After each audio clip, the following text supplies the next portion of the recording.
Hello friends, good morning. Welcome back to my channel. কেমন আছো তোমরা সবাই? আশা করছি সবাই খুব ভালো আছো, সুস্থ আছো। আমার শরীরটা খুব একটা ভালো নেই।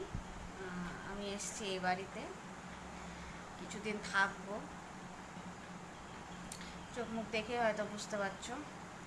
এখন করছি সকালে ব্রেকফাস্ট। অনেক দিন পর আমি ভিডিও করছি, অ্যাকচুয়ালি করা হয়ে ওঠে না।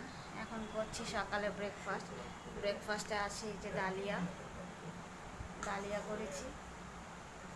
ইলিশ মাছের ভাজাটা আগে খেয়ে ফেলেছি।